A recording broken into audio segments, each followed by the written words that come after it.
So I bet you're wondering why you should listen to the random shirtless man on the internet with a camera. Well, let me tell you my story. Often I'd fall into the most common self-improvement trap. I would get home from school and I would have homework due for the next day. I would get that homework done and then the first thing I would do is play a self-improvement YouTube video. It would be Hamza, it would be First Man, it would be Alex Hormozy, it would be a Chris Williamson podcast. I would play that and I would listen to it. And they would bring up all these amazing topics, all these reasons why I'm doing the bad habits or why I should stop doing these things. And I'll sit there, really contemplate and think, oh yeah, he's right. You know, maybe what he's saying actually makes sense and it might apply to my life at the moment. There were a lot of things like that. So I was thinking while watching the video, oh okay, that means I can do this, I can do this, I can do this to improve my life. I can do this as well, to start that tomorrow. And I've got this whole plan ready. I'm so ready to start improving myself. It's time to switch off the video. It's time to go to bed. I wake up the next morning. I don't meditate. I don't gratitude journal. Nothing changes. I had watched these really insightful videos and then I wake up the next day as if nothing happened. I'll spend that period of time watching the video thinking, this is great. Oh, these are things I could do to improve my life. Oh yeah, this is very true. But never really apply it into the things that mattered. And I would do that for months. Maybe even that year. I think I made no significant progress in myself. If anything, I may have downgraded. I'm going to try my best to not waste your time, other than now where I might waste your time just a little bit. So if you're new and you're watching, my name's Vanch. I upload 2 self-improvement videos a day with just simple advice that you can apply in your life so that you don't get stuck in this self-improvement mental masturbation cycle. You can actually start applying things and improve yourself and educate yourself. So click on the subscribe and the post notifications. You'll get more videos like this on your YouTube homepage. So you'll be surrounded in like a positive feedback loop of self-improvement. And then it's a win-win for both of us. Because I get to educate you and you get more knowledge and more experience. So click on the subscribe and post notifications. It's a win-win for the both of us. The biggest problem a lot of you young people come across when it comes to self-improvement is this term called mental masturbation. Now let me explain that to you. It's essentially, right, so you know what masturbating is, so it's when you literally you fucking tug your dick for some short-term gratification and you feel really shit afterwards. Now you want to think about that in a mental context, where watching these self-improvement videos, reading these self-help books, and not doing anything about it, and not applying what you've learned, or any principle that you've read, and you just simply read it for the realization. So essentially when you're watching these self-improvement videos or reading these self-help books and it brings up something that's relatable and you're like, oh shit, this is exactly what's happening to me and this is something I should change to improve my life. When that comes up, you get that little spike of dopamine and you get this like astonishment, you get this awareness in your eyes and you feel really great about it and then you get really motivated. But then you don't do anything about it. So that's the term where mental masturbation comes from. Where you're watching these self-improvement videos, you're watching these educational things, and using it for that dopamine spike, that motivation, and then not actually doing anything with it. So you're in this cycle of basically short-term gratification, even though you're watching self-improvement videos. Yeah, it's a weird paradox, and you might think that you're doing the right things by watching these videos. But if you watch them and you don't do anything that they say in the video, they say in the book, and apply it to your real life, nothing's changed. And the next thing that will happen is that months gone by, and you're still in the same spot as you were before you started watching the videos. So what kind of different person are you from trying to start self-improvement?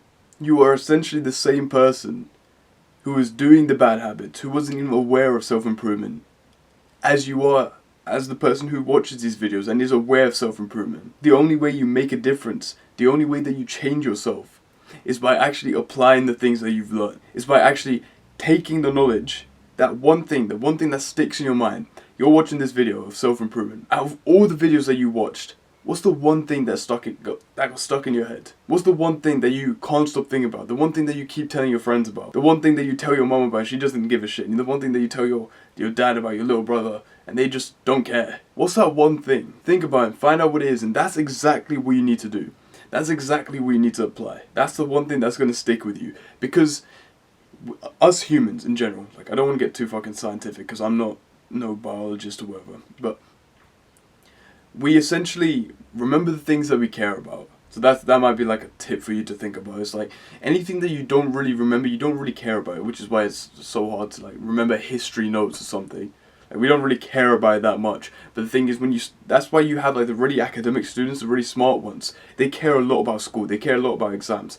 The reason why they're so good and so academic is because they care a lot about it. So the things that they're learning for the exam, they're going to remember it because they care about it. If you don't care that much about exams, if you don't care about that much about this other thing that's been said or this has been told to you, then you won't remember it. So keep that in mind. That's like a little tip for you. So whatever it is, that one thing that you learned from that book or from that video, apply it. And the thing is, right, this is where the fun's at. This is where the experimentation's at. It's that if this thing doesn't work for you, then you can go find another principle and try it. Because you're pulling yourself out your comfort zone and putting yourself in a situation where it's the unknown. You don't know if it's going to work. You don't know if you're going to get a good outcome. You don't know what the outcome could possibly be. But it's about putting the thing down and being like, okay, I'm going to do this. And that level of experimentation, that level of, I don't know what's going to happen, that's where the excitement comes from. That's what motivates you more, because if you knew what the other end would be, you wouldn't be as excited. It's the mystery that keeps you going. That's why when you start working towards something that you don't know is going to be successful or not, that's the excitement. Because if you knew you were going to eventually succeed, you probably wouldn't be that motivated to go through the hard part, the hard work. But it's because you don't know what's on the other end. Can't speak. Damn. But that's the thing. So whatever it is that sticks in your head, from this video, from all my other videos, from someone else's videos, what sticks in your head? Apply that. There's also one more thing that I would like to mention to you, and that's to not get stuck in this cage of self-improvement. Because honestly, I've been stuck in that cage for a long time. A really, really long time. This is where the good habits and that good lifestyle started to take control of me. Started taking control of what I was going to do, rather than how life was actually going. Like this sleep tracker or the Whoop band. Instead of telling you how life is going, people get controlled by it. I should live life this way because it told me my life is going like this. Instead, I'm going to live my life like this in self-improvement wise, and the Whoop band will tell me this is how my life is going. I think that's the important part.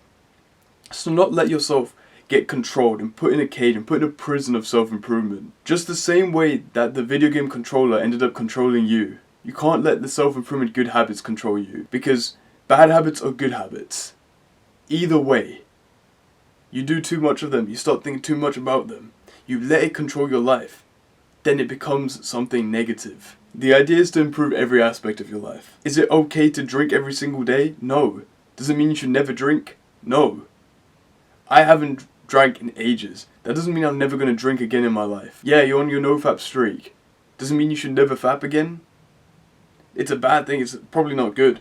But when you do fail and when it just comes out of nowhere and then you're just surprised, is that essentially a bad thing? Depends. Do you reset your entire streak and just fap 8 times that day? Yeah, then that's a bad thing. But if you do it the one day out of the entire month, why dwell over it? That's not a bad thing. That's all part of the process.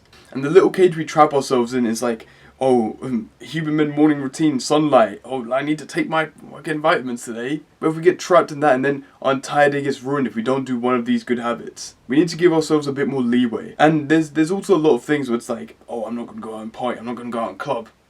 And that was my mindset for a really long time. And I'm glad it changed before I went out with my friends in the summer. Because just because I go out to that, just because I will end up maybe going out to a club or two, or going out with my friends, The things I will learn from simply going out with my friends or going out to the club or two will be much more beneficial to me than reading the next 5 self-help books I have. Yeah, it's great to gain knowledge, it's great to know the theory, but you have to know the practical, and that's where the experience comes from. That's where you don't get stuck in that cage of self-improvement anymore. That's when the habits don't control you, it's essentially you controlling your life. That's what self-improvement was all about. You controlling your own mind, you controlling your life. The thing that a lot of young men get wrong is that they let the habits control them. Oh, I can't do this, I can't do that, I can't do this because I need to do my Huberman sunlight morning routine tomorrow. You miss one day, what difference does that make? You're this disciplined person. You have the motivation, you have the drive, you have the mindset. So you miss one day to have a social experience, to actually do the practical things necessary. How bad is that for you as an individual? That's where your big events happen, in the real world, in the real game. I can spend hours researching how to play fucking Overwatch, but if I never play the game, I'm never going to get good at it. So you video game addicts are going to fucking understand that. I can research about real life all I want. I can read all the self-help books. I can research on self-improvement videos all I want, like you are now. This is you researching. This is you educating yourself. You're not actually doing the thing, but you're learning about the thing. And then from the knowledge that you've gained from this, now that I've told you to not get stuck in this trap of self-improvement, what are you going to do after this? You're going to reevaluate some of the mindsets that you have.